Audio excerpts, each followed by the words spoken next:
warahmatullahi wabarakatuh. Perkenalkan, nama saya Raihanatul Mumtazah, NPM 22411003. Saya dari Universitas Dharma Wangsa, Fakultas Agama Islam. Video ini dibuat bertujuan untuk memenuhi tugas mata kuliah Sejarah Pendidikan Islam yang diampu oleh Bapak Dr. Muhammad Iqbal Hasibuan MA. Di dalam video ini saya akan menjelaskan 3 tokoh pendidikan di Nusantara, yang dimana saya akan menjelaskan yang pertama biografi tokoh pendidikan tersebut, yang kedua saya akan menjelaskan gagasan pemikiran tokoh pendidikan tersebut, dan yang terakhir saya akan menjelaskan karya-karya yang dimiliki oleh tokoh pendidikan tersebut. Tokoh pendidikan di Nusantara yang pertama adalah Muhammad Natsir. Muhammad Natsir adalah tokoh pendidikan dan politik di Indonesia yang juga dikenal sebagai Perdana Menteri pertama Republik Indonesia. Muhammad Natsir lahir pada 17 Juli 1908 di Maninjau, Sumatera Barat. Adalah tokoh pendidikan dan politik Indonesia yang juga menjabat sebagai Perdana Menteri Indonesia. Nama lengkapnya adalah Muhammad Natsir. Ia adalah anak dari pasangan Haji Muhammad Yunus dan Siti Maimunah. Natsir mengenyam pendidikan di berbagai lembaga pendidikan Islam seperti sekolah dasar di Maninjau dan kemudian melanjutkan ke sekolah mulu setingkat SMP di Padang. Ia kemudian belajar di Quick School, sekolah guru yang mempersiapkan untuk menjadi pengajar. Natsir aktif dalam pergerakan nasional dan dikenal karena pandangannya mengenai pendidikan yang menekankan pada keseimbangan antara ilmu pengetahuan dan moral agama. Ia wafat pada 6 Februari 1993 di Jakarta. Beberapa gagasan pemikiran Natsir dalam pendidikan. Yang pertama, pendidikan berbasis nilai agama dan moral. Natsir menekankan pentingnya pendidikan yang mengintegrasikan ilmu pengetahuan dengan nilai-nilai agama, khususnya Islam. Ia percaya bahwa pendidikan tidak hanya untuk mencetak individu yang cerdas secara intelektual, tetapi juga memiliki akhlak yang baik. Pendidikan yang mengajarkan nilai-nilai moral dan agama akan membentuk masyarakat yang seimbang antara kecerdasan intelektual dan kualitas spiritual. Yang kedua adalah pendidikan untuk kemerdekaan dan kemandirian. Natsir meyakini bahwa pendidikan harus mengarah pada pembentukan karakter dan kepribadian yang mandiri.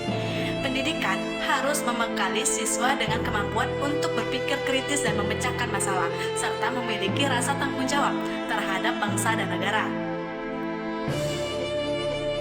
Ia mendukung sistem pendidikan yang dapat memfasilitasi perkembangan kemandirian dalam berpikir dan bertindak. Yang ketiga adalah pendidikan nasional yang inklusif. Natsir berpendapat bahwa pendidikan di Indonesia harus mencakup nilai-nilai kebangsaan yang menyatukan seluruh suku, agama, dan budaya yang ada di Nusantara. Ia menginginkan agar sistem pendidikan di Indonesia memperhatikan keberagamaan, namun tetap memperkuat rasa persatuan dan kesatuan bangsa. Yang keempat adalah pendidikan yang mengutamakan pengajaran keterampilan praktis. Natsir juga mendukung pentingnya pendidikan yang tidak hanya berfokus pada teori, tetapi juga pada pengajaran keterampilan praktis.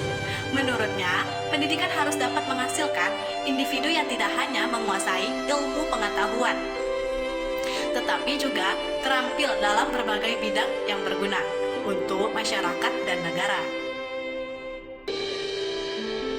Gagasan pemikiran terakhir adalah pendidikan yang mendidik intelektual dan pemimpin bangsa.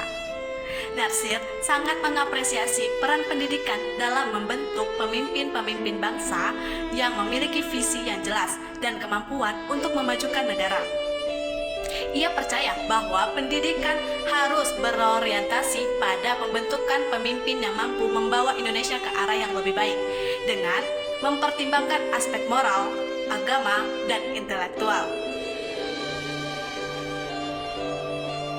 Beberapa karya utama Natsir yang relevan dalam konteks pendidikan dan pemikiran. Yang pertama adalah Islam dan Pendidikan pada tahun 1952. Buku ini merupakan salah satu karya Natsir yang menekankan pentingnya pendidikan berbasis nilai-nilai Islam. Dalam karya ini, Natsir mengajukan konsep pendidikan yang mengintegrasikan ilmu pengetahuan dengan ajaran agama, serta mengutamakan pembentukan karakter dan moral. Ia mengkritik sistem pendidikan yang hanya berfokus pada aspek intelektual tanpa memperhatikan aspek spiritual dan etika. Yang Yang kedua adalah pendekatan pendidikan yang islami. Karya ini mengulas tentang pentingnya pendidikan yang mendasarkan diri pada prinsip-prinsip ajaran Islam. Natsir menjelaskan bagaimana pendidikan yang islami harus mencakup keseimbangan antara pengembangan intelektual dan penguatan akhlak, serta bagaimana pendidikan dapat menjadi sarana untuk membentuk generasi yang tidak hanya cerdas tetapi juga berakhlak mulia. Karya yang ketiga adalah Dari Perang Kemerdekaan ke Perang Pemikiran. Dalam buku ini, Natsir tidak hanya membahas tentang pendidikan, tetapi juga menyoroti pentingnya pemikiran kritis dan intelektualisme dalam kehidupan bermasyarakat dan berbangsa. Ia mengaitkan pentingnya pendidikan dengan kemerdekaan nasional, serta menggarisbawahi bahwa pendidikan harus membentuk pemimpin bangsa yang memiliki misi dan kemampuan untuk memajukan Indonesia. Karya yang keempat adalah Pendidikan dalam Islam, sebuah karya yang sering dikaitkan dengan pemikiran pendidikan Natsir. Natsir memandang pendidikan dalam Islam sebagai sesuatu yang harus mencakup pendidikan intelektual sekaligus spiritual. Dalam karya-karya yang membahas tema ini, Natsir menekankan pentingnya pembentukan akhlak yang baik dan kecerdasan yang seimbang dalam pendidikan untuk menghasilkan individu yang bukan hanya pintar, tetapi juga berbudi pekerti luhur. Karya-karya Muhammad Natsir banyak memberi kontribusi dalam membentuk konsep pendidikan yang berlandaskan nilai-nilai agama, moral, serta kecintaan terhadap bangsa dan negara. Pemikiran dan karya-karya tersebut terus menginspirasi hingga saat ini dalam pembentukan sistem pendidikan yang lebih holistik di Indonesia.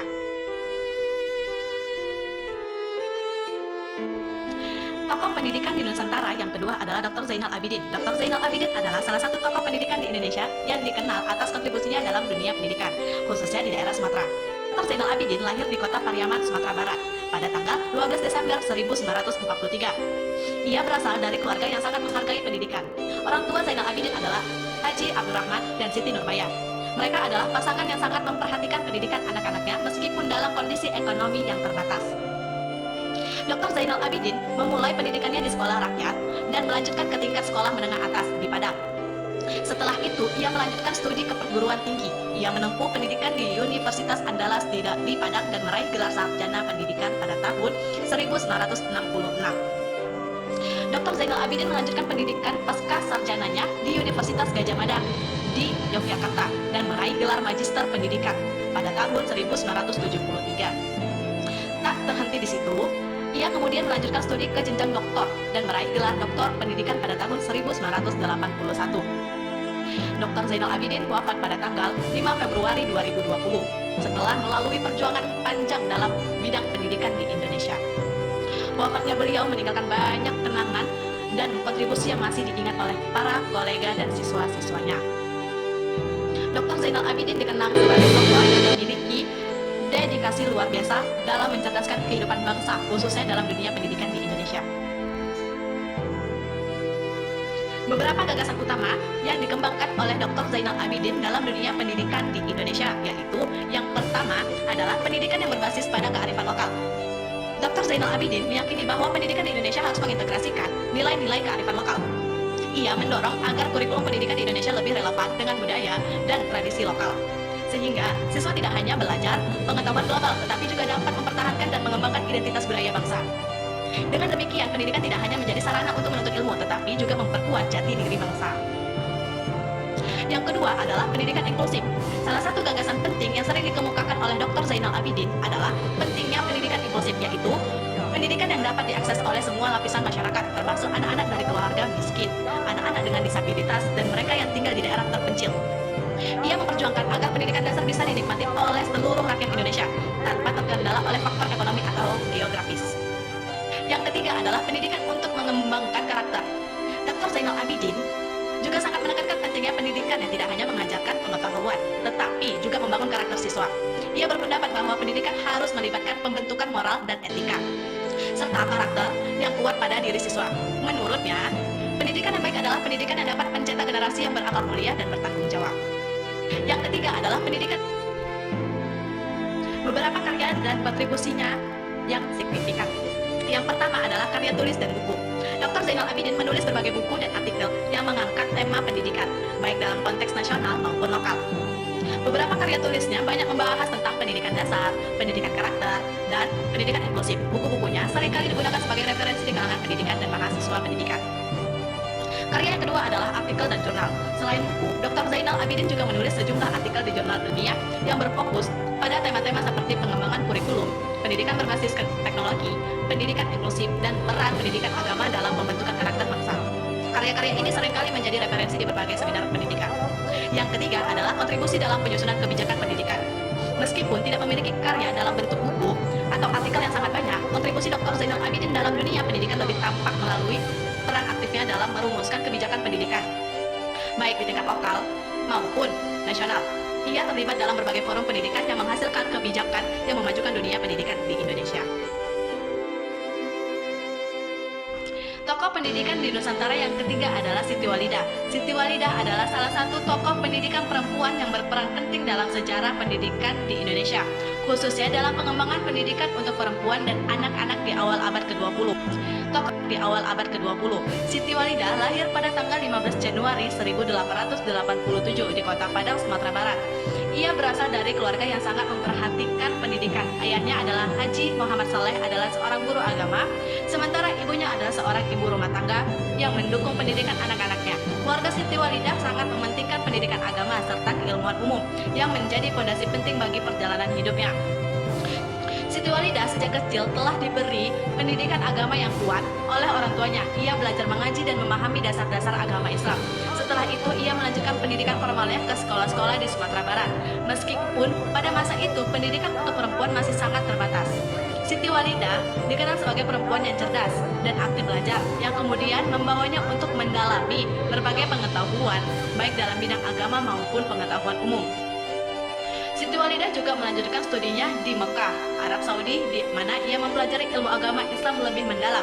Di kota ini, ia bertemu dengan banyak tokoh pendidikan dan agama yang kemudian mempengaruhi cara berpikirnya mengenal pendidikan.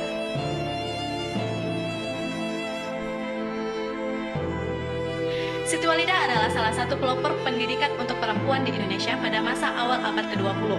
Ia mendirikan Sekolah Kerajinan Putri di Surabaya pada tahun 1911 yang menjadi tempat pendidikan bagi perempuan untuk mengembangkan keterampilan dan pengetahuan. Sekolah ini mengajarkan berbagai keterampilan praktis seperti kerajinan tangan, menjahit, dan memasak. Namun, juga mengutamakan pendidikan moral dan agama. Sekolah ini menjadi sangat populer di kalangan perempuan saat itu dan memberikan peluang kepada mereka untuk memperoleh pendidikan yang layak. Beberapa gagasan penting dari Siti Walidah dalam dunia pendidikan, yaitu yang pertama adalah pendidikan untuk perempuan. Siti Walidah merupakan pelopor pendidikan perempuan di Indonesia pada awal abad ke-20. Ia percaya bahwa pendidikan bukan hanya hak bagi lelaki, tetapi juga bagi perempuan. Gagasan utama beliau adalah memberikan akses pendidikan yang setara bagi perempuan agar mereka bisa berkembang, baik dalam ranah intelektual maupun keterampilan praktis. Ia mendirikan Sekolah Kerajinan Putri pada tahun 1911 yang memberikan pelajaran keterampilan seperti menjahit, merajut, dan memasak, serta pendidikan agama Islam yang kuat. Gagasan pemikiran yang kedua adalah pendidikan berbasis agama dan moral. Siti Walidah menekankan pentingnya pendidikan agama dalam perkembangan pribadi dan masyarakat. Ia percaya bahwa pendidikan agama yang baik akan membentuk karakter yang kokoh dan moral yang baik pada generasi muda, terutama perempuan. Melalui pendidikan agama yang seimbang, Siti Walidah berusaha menciptakan generasi perempuan yang tidak hanya cerdas dalam hal pengetahuan duniawi, tetapi juga memiliki kedalaman spiritual yang kuat. Gagasan pemikiran yang ketiga adalah pendidikan keterampilan untuk pemberdayaan perempuan. Selain pendidikan akademik, Siti Walidah juga sangat menekankan pentingnya pendidikan keterampilan untuk perempuan. Di Sekolah Kerajinan Putri yang ia dirikan, perempuan diajarkan keterampilan praktis yang dapat meningkatkan kesejahteraan mereka dan memberikan mereka kemandirian ekonomi. Pendidikan keterampilan tersebut menjadi salah satu cara untuk memberdayakan perempuan agar dapat berkontribusi pada kehidupan keluarga dan masyarakat. Berikut adalah beberapa karya dan kontribusinya yang signifikan dalam dunia pendidikan. Yang pertama adalah Sekolah Kerajinan Putri pada tahun 1911. Salah satu karya terbesar Siti Walidah adalah mendirikan Sekolah Kerajinan Putri di Surabaya pada tahun 1911. Sekolah ini merupakan langkah konkret Siti Walidah untuk memberikan kesempatan pendidikan bagi perempuan, khususnya dalam bidang keterampilan dan dapat meningkatkan kemandirian ekonomi perempuan. Di sekolah ini, perempuan diajarkan berbagai keterampilan praktis seperti menjahit, merajut, memasak, dan keterampilan lain yang dapat digunakan untuk meningkatkan kualitas hidup dan membantu perempuan mandiri secara finansial. Sekolah ini juga mengajarkan nilai-nilai agama Islam yang kuat yang menjadi bagian penting dalam pendidikan yang diajarkan oleh Siti Walidah. Dengan mendirikan sekolah ini, Siti Walidah memperkenalkan konsep pendidikan yang tidak hanya terbatas pada pengetahuan akademik, tetapi juga pada pendidikan karakter dan keterampilan hidup yang relevan dengan kehidupan sosial perempuan saat ini. Karya yang kedua adalah mendirikan organisasi Aisyah pada tahun 1917. Pada tahun 1917, Siti Walidah mendirikan Aisyah, sebuah organisasi perempuan yang fokus pada pemberdayaan perempuan dan pendidikan. Aisyah tidak hanya berperan dalam meningkatkan akses pendidikan untuk perempuan, tetapi juga dalam memperjuangkan hak-hak perempuan dalam berbagai aspek kehidupan, termasuk kesehatan dan sosial. Organisasi ini menjadi sangat berpengaruh dalam memperjuangkan kesetaraan gender, hak-hak sosial perempuan, dan mendirikan berbagai lembaga pendidikan untuk perempuan. Aisyah juga menjalankan berbagai kegiatan dakwah dan pendidikan agama Islam, serta mendirikan sekolah-sekolah untuk perempuan di berbagai daerah. Melalui Aisyah, Siti Walidah berperan dalam mendidik perempuan untuk tidak hanya cerdas secara intelektual, tetapi juga kuat dalam aspek moral dan spiritual. Karya yang ketiga adalah pendidikan keterampilan untuk pemberdayaan perempuan. Selain sekolah formal, Siti Walidah juga mengembangkan berbagai program pendidikan non formal yang bertujuan untuk memberdayakan perempuan. Ia mengedepankan pendidikan yang mengajarkan keterampilan praktis yang bisa membantu perempuan mandiri secara ekonomi seperti keterampilan menjahit, memasak, dan kerajinan tangan. Dengan ini, perempuan diberdayakan untuk berkontribusi dalam kehidupan rumah tangga maupun kehidupan sosial masyarakat. Sekian video penjelasan dari saya mengenai tokoh-tokoh pendidikan di Nusantara. Semoga video saya dapat bermanfaat dan dapat dipahami. Sekian, terima kasih. Wabillahi taufiq wal hidayah. Wassalamualaikum warahmatullahi wabarakatuh.